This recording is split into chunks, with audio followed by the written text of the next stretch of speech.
जिंट institute जो है ग्वालियर का सबसे बेहतरीन संस्थान है और जिंट जैसा कोई इंस्टीट्यूट ग्वालियर में नहीं है। एक काम को मन से करना और एक बेमन से करना। जब हम किसी काम को मन से करते हैं, अपना 100% उस काम को देते हैं, तो आपको जीते या ना जीते लेकिन आप हारेंगे नहीं, इस बात का मैं दावा दूं। का काम करते हैं। अगर वही मैं आपसे बात करूं कि आपको काफी लंबा समय हो गया है और लगातार कोई ना कोई ऐसी प्रॉब्लम्स आती रहती है कि आपने उनको रिजॉल्व किया है, तो अगर इससे ही हटके अगर मैं इनोवेशन की बात करूं कि अभी तक आपने इतनी प्रॉब्लम्स देखी हैं और कोचिंग इंस्टीट्यूशन में कोई आपको इनोवेशन अभी तक देखने को मिला है जिससे एसोसिएशन बहुत इंप्रेस हुआ हो, मतलब ये जो रिस्पॉन्सिबिलिटी है आप इसको स्टूडेंट्स से, स्पेशली जिंट इंस्टीट्यूट का ये कहना है कि इसको रिस्पॉन्सिबिलिटी समझे, इसको बोझ ना समझे, क्योंकि आपकी लाइफ केवल आपकी नहीं है, आपकी डियर वंस की भी लाइफ है, तो उनका भी सोच के जरा चले। डायरेक्टर सर आपके बारे में बहुत बात करते हैं, कहते हैं कि आपका बहुत हेल्पिंग नेचर है और आप अभी जो काम कर रहे हैं उसके पीछे क्या मोटिवेशन है, क्या फैक्टर है? इस बात के लिए तो कोचिंग संस्थान भी कुछ नहीं कर सकते, क्योंकि उनको अगर दृष्टि से ओझल है वो बच्चा, उनकी दृष्टि में नहीं है, वो कैसे समझेंगे।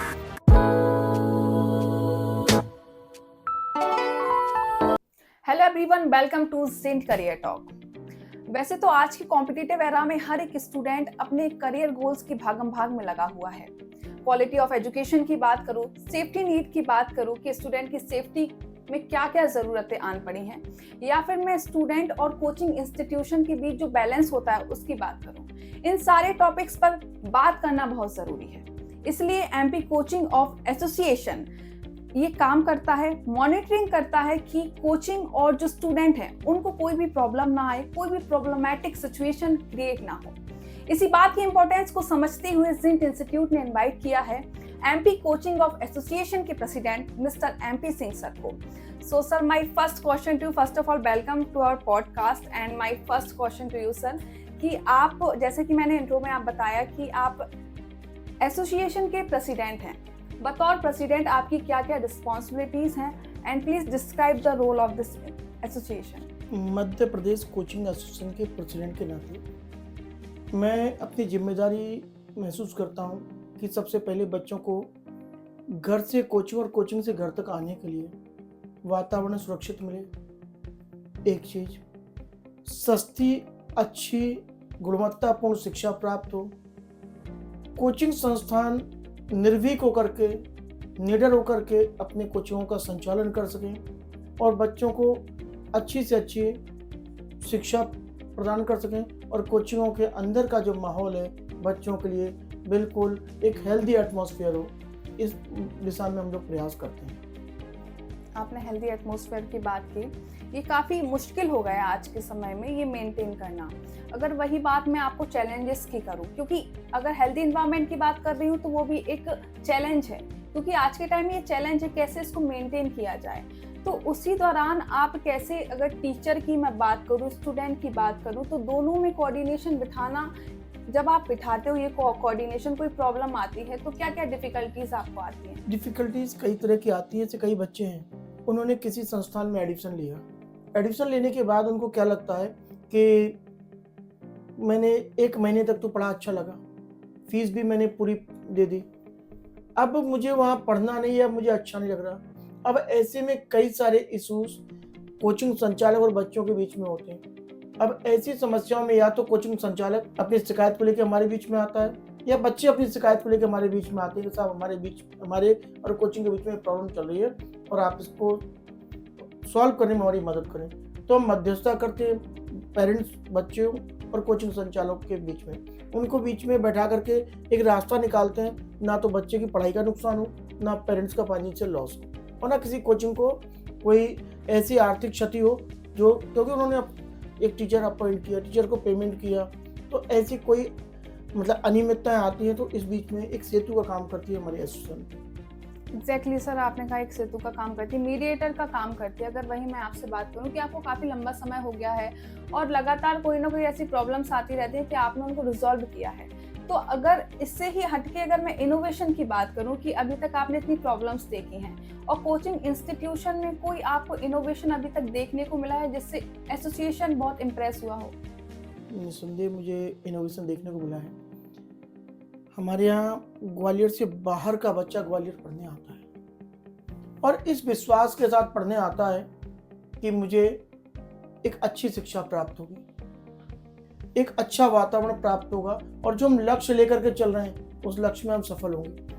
हमारे कोचिंग संस्थानों ने आईआईटी में, नीट में या अदर कॉम्पिटिटिव एग्जाम्स में एक कीर्तिमान स्थापित किया, एक अच्छे रिजल्ट्स दिए और इसका परिणाम ये है कि जहाँ भी हमारे शिक्षक लोग जाते हैं तो उनके पैर छूने वाले लोग, उनको रिस्पेक्ट करने वाले लोग, सम्मान देने वाले लोग उनको मिलते हैं। तो हमें लगता है कि हमारी कोचिंग संस्थान निस्संदेह बहुत अच्छा प्रयास कर रहे हैं। बिल्कुल, और ज़िंट इंस्टीट्यूट लगातार आपके जो आप वर्क कर रहे हैं, इंस्पिरेशनल वर्क कर रहे हैं, उसको लगातार मोटिवेट करता है कि लगातार आप ऐसे वर्क कीजिए, और इंस्पायर भी होता है ज़िंट इंस्टीट्यूट कि हम भी कुछ अच्छा कर सके सोसाइटी के लिए। सर, आपने नीट की बात की, आपने बड़े बड़े कोर्सेज की बात की, अगर वहीं में जो फ्यूचर प्रूफ कोर्स होते हैं कि आगे इनकी डिमांड इतनी ही रहने वाली है, मतलब स्टूडेंट अभी कोई कोर्स कर रहा है और आगे चल के अगर वो कोर्स डिमांड में रहना चाहिए, तो आपको क्या लगता है कि इंस्टीट्यूशन कितना सक्षम है ये कोर्स कराने में?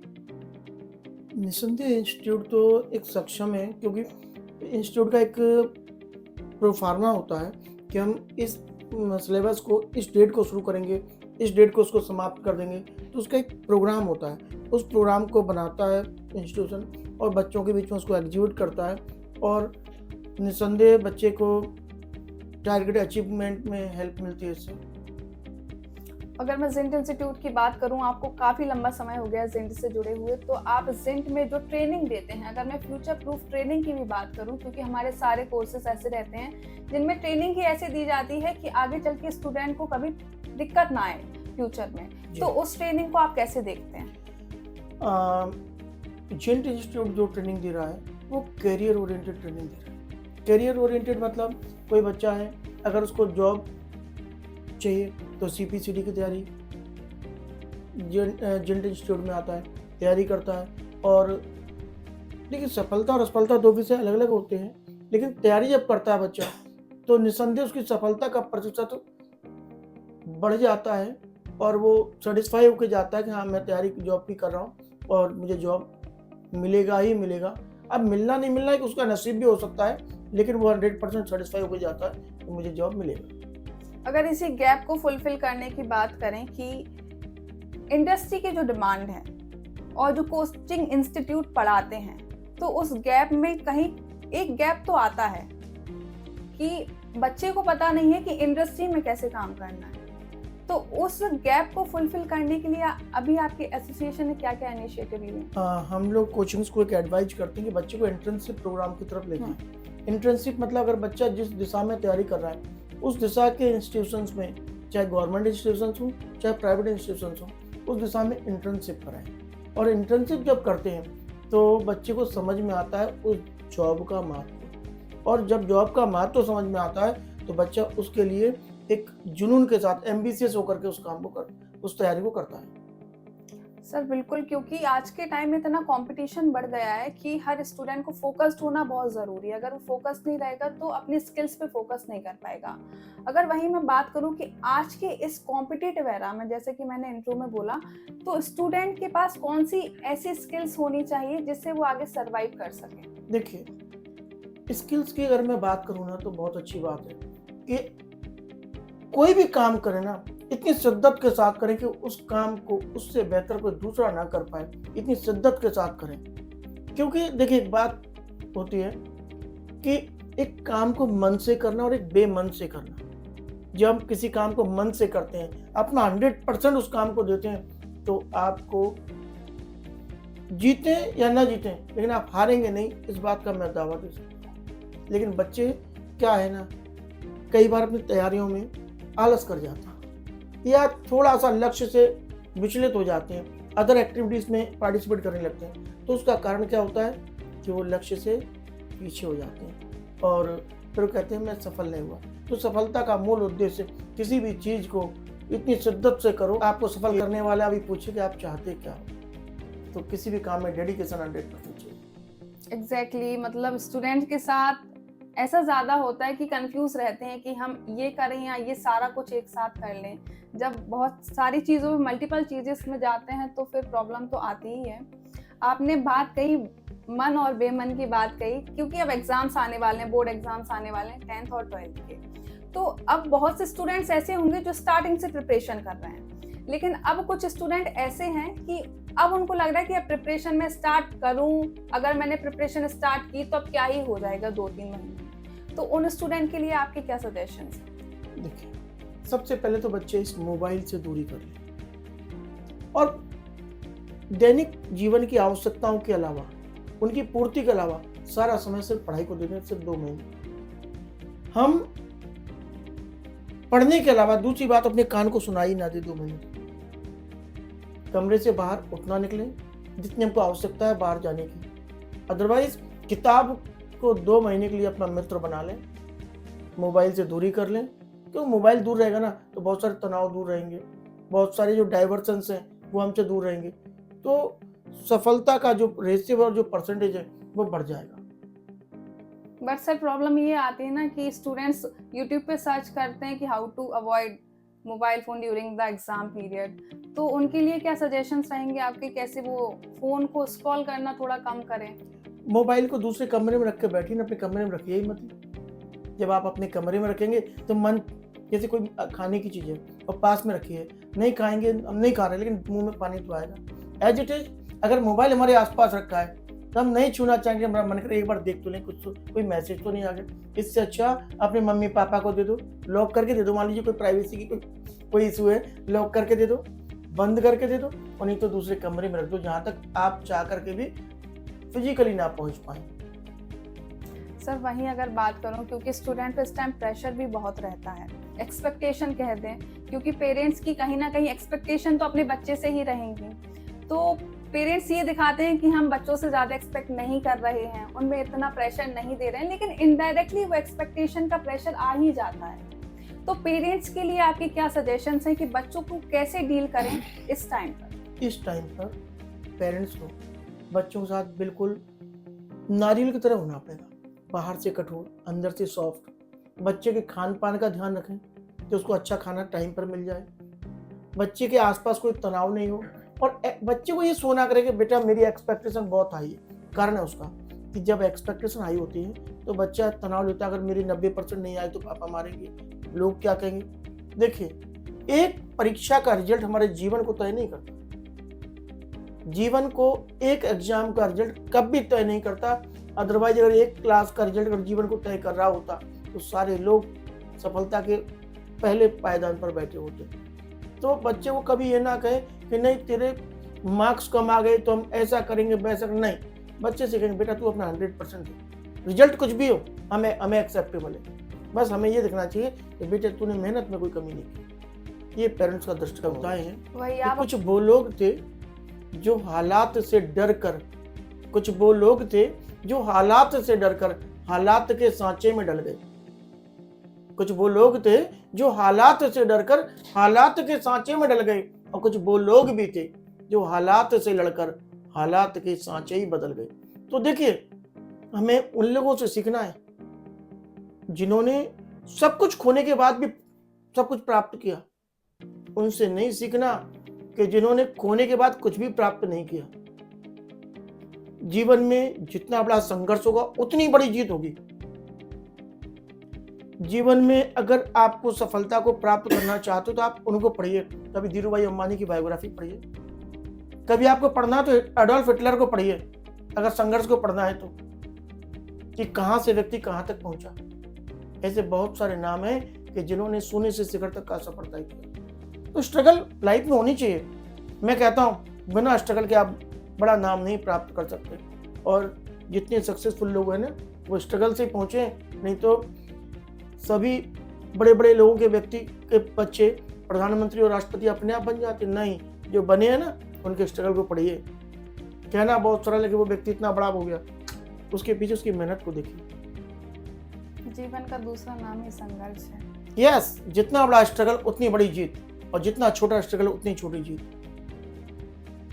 सर अगर अब मैं कुछ क्वेश्चंस ऐसे करूं आपको, क्योंकि अगर मैं ट्रैफिक सेफ्टी की बात करूं, क्योंकि स्टूडेंट में अवेयरनेस तो है, उन्होंने अपने करिकुलम में पढ़ लिया कि traffic rules are very important, but ये है कि जो ग्राउंड रियलिटी पे जब देखने जाते हैं, स्टूडेंट कोचिंग जाता है तो उसको इतनी जल्दी रहती है जाने की, ना वो हेलमेट लेके जाता है, उसके घर वाले एक साइड टेंशन में रहते हैं और कोचिंग इंस्टीट्यूशन की भी जिम्मेदारी कहीं ना कहीं होती है। तो फर्स्ट ऑफ ऑल आप ये बताइए कि उन स्टूडेंट्स के लिए क्या क्या सजेशन है जो ऐसा भी कर रहे हैं करंटली। देखिए, मैं आपको बताऊं, जब बच्चा हमारे घर से टू व्हीलर फोर व्हीलर तो छोड़ दीजिए, टू व्हीलर की बात करते हैं, टू व्हीलर को लेके घर से निकलता है, तो जब तक घर पर वापस नहीं आ जाता माता पिता चिंतित होते हैं कि बच्चा गया है, गाड़ी लेकर गया है, ट्रैफिक है, भीड़ होगी, कोई परेशानी ना हो। लेकिन उसमें माता पिता की जिम्मेदारी भी और हमारे कोचिंग संस्थानों की जिम्मेदारी भी बनती है। माता पिता जब बच्चे को गाड़ी तभी दें, इस शर्त पर चाबी दें कि बेटा हेलमेट लगा के चलेगा, और कोचिंग संस्थान बच्चे को अलाउ तब करें जब बच्चा हेलमेट लगा करके आया है, नहीं तो उस गाड़ी को अपनी पार्किंग में ना जाने दें। एक चीज।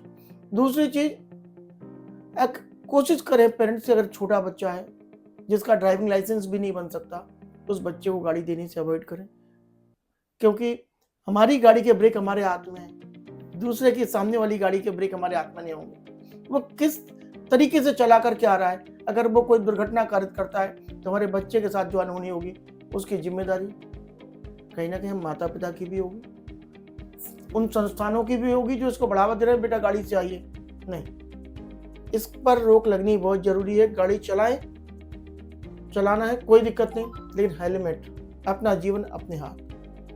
अभी आपका एसोसिएशन अभी क्या क्या इनिशिएटिव ले रहा है इस डायरेक्शन में, ट्रैफिक रूल्स? हमने अपने कई सारे कोचिंग संस्थानों को रिक्वेस्ट की है कि आप अपने संस्थानों में आने वाले बच्चों को हेलमेट कंपलसरी कीजिए। जो बच्चा हेलमेट के साथ नहीं आया उसकी गाड़ी को पार्किंग में रखने मत दीजिए, अपने आसपास, अपनी क्लास में अलाउ मत कीजिए कि नहीं बेटा हेलमेट लेकर के आइए। और